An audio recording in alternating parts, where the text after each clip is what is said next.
Summary of The Whole Brain Child: 12 Revolutionary Strategies to Nurture Your Child's Developing Mind. By Daniel J. Siegel, Maryland, and Tina Payne Bryson, Ph.D. The Whole Brain Child is a parenting and child development book that focuses on helping caregivers understand how a child's brain grows and processes experiences at different stages. Written by neuropsychiatrist Daniel J. Siegel and child development specialist Tina Payne Bryson, the book introduces readers to the concept of whole brain parenting, which emphasizes integrating different parts of the brain so that children can regulate emotions effectively, improve decision-making, and develop healthy relationships. By explaining basic neuroscience in approachable terms and providing specific strategies, Siegel and Bryson aim to guide parents, teachers, and other caregivers in nurturing children's emotional and mental well-being. A central premise of The Whole Brain Child is that children's brains are constantly under construction. Two especially important distinctions are between the left and right brain, and between the upstairs and downstairs brain. Left versus right brain. The left hemisphere focuses on logic, language, and linear thinking. It tends to be analytical and detail-oriented. The right hemisphere deals with emotions, nonverbal cues, and holistic processing. Upstairs versus downstairs brain. The downstairs areas, including the brainstem and limbic regions, handle basic functions such as breathing, strong emotions, and instincts like fight, flight, or freeze. The upstairs brain includes the cortex, where rational thinking, empathy, and decision-making occur. When children throw tantrums or struggle to manage impulses, it often reflects temporary disintegration among these brain regions. Their more primitive, reactive downstairs processes can dominate if they haven't yet developed or accessed their upstairs capacities. Siegel and Bryson argue that by helping children integrate left and right hemispheres and upstairs and downstairs, parents can promote well-rounded emotional, social, and cognitive growth. Integration means linking distinct parts of the brain so they work together harmoniously. A lack of integration can manifest as emotional turmoil, poor decision-making, or difficulty connecting with others. For instance, a child who is overwhelmed by fear, a downstairs brain activity, may not be able to respond logically, upstairs brain function, even if a situation is safe.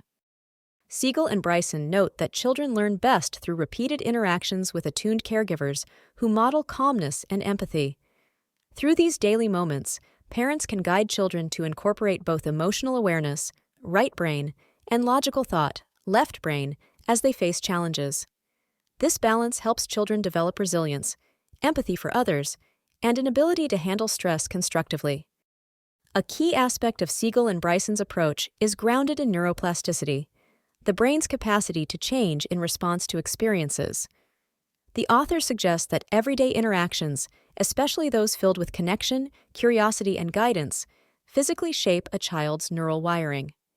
When caregivers respond calmly and empathically to a child's emotional outbursts, the repeated experience literally helps strengthen the neural pathways that support self-regulation. Siegel and Bryson present 12 strategies for promoting integrated brain development in children. These strategies are practical and apply to everyday scenarios like tantrums, sibling conflicts, or fears. While all strategies are interconnected, each emphasizes one crucial element of communication or emotional coaching. Below is a concise review. Connect and redirect. When a child is upset, meet their emotional right brain first, connect, before bringing in logical left brain guidance, redirect. Acknowledge feelings with empathy.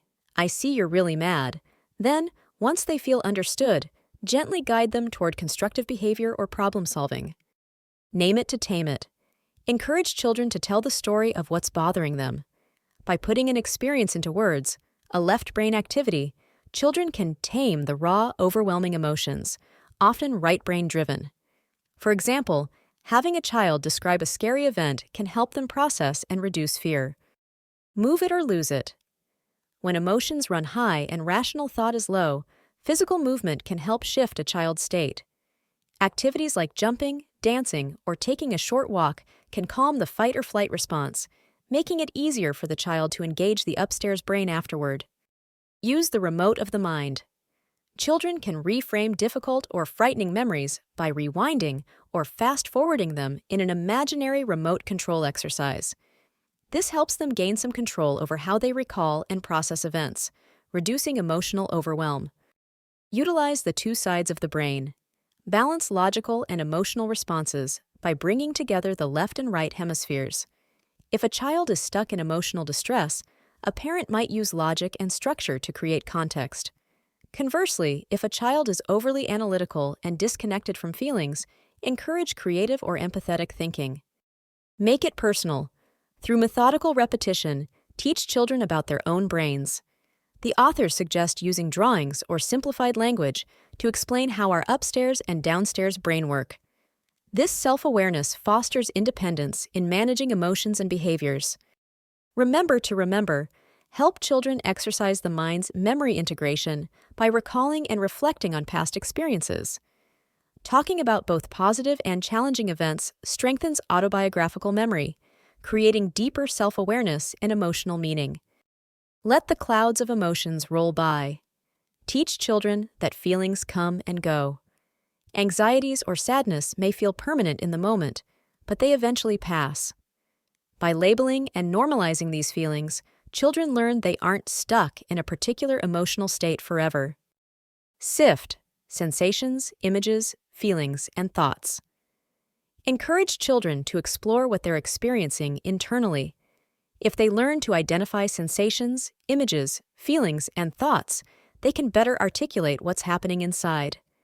This mindfulness helps them understand triggers and fosters emotional regulation. Connect through conflict. Rather than seeing sibling fights or clashes with peers as purely negative, see them as opportunities to help children build empathy and problem-solving skills. Teach them to articulate their emotions, see the other person's perspective, and find mutually acceptable solutions. Increase the family fun factor. Emphasize play, laughter, and shared enjoyment. Positive interactions keep children's brains open to learning and bonding. Regular family activities can deepen emotional ties, reinforce positive experiences, and balance out the inevitable conflicts. Practice mindsight. Mindsight is Siegel's term for the capacity to understand one's own mind and the minds of others. Encouraging kids to notice their own thoughts and feelings and also appreciate that others have different perspectives cultivates empathy, compassion, and interpersonal skills. A significant theme is how to help a child calm downstairs reactivity. Siegel and Bryson emphasize that when a child is stuck in a meltdown, it's often because the amygdala and lower brain regions are on high alert. The authors therefore recommend connection before direction, validating a child's feelings, and providing comfort so the child can gradually access more rational parts of the brain. The ultimate aim of these strategies is not just to stop tantrums in the moment, but to build skills that last. By weaving playfulness, empathy, and reflection into everyday conversations, parents help children grasp that big emotions are manageable and that relationships can weather conflicts. The authors also encourage parents to share their own feelings occasionally. Children benefit from seeing how adults handle frustration, disappointment, or excitement in constructive ways. Siegel and Bryson acknowledge that developmental stages matter. Infants can't process language-based explanations, so physical comfort, tone of voice, and face-to-face interactions are key. Toddlers benefit from simple stories or playful redirection. School-age kids can begin to verbally engage with the concepts of left versus right brain or upstairs versus downstairs. Teenagers, who still deal with a surge in emotional reactivity, can learn about the brain to better regulate impulses and understand their own emotional complexities. While the core principles remain the same, each child's age and temperament requires a nuanced application of the 12 strategies. Throughout the book, Siegel and Bryson offer a range of refrigerator sheets, cartoons, and anecdotes that make the concepts memorable. These resources illustrate how brain integration can be taught at home, in the car, or on the playground. For instance, a common scenario might involve a child who's furious about losing a game. Rather than simply admonishing them to stop whining, a parent can empathize. "I see how upset you are that it didn't go your way." Then guide them to name the feeling, move their body to release tension, and consider alternative perspectives. Another cornerstone of the whole brain child is the notion that parents are also practicing brain integration for themselves. The authors advise caregivers to remain mindful of their own triggers and emotional patterns, since a parent's downstairs brain can easily flare up under stress. Modeling calm, reflective behavior teaches children more effectively than any lecture.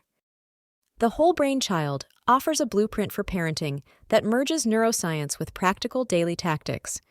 By teaching parents to see the child's mind as a network of different regions and functions, all still developing, Siegel and Bryson encourage an approach grounded in connection, empathy, and careful guidance. The 12 strategies aim to promote resilience, emotional intelligence, and a sense of security so that children can flourish socially, cognitively, and emotionally.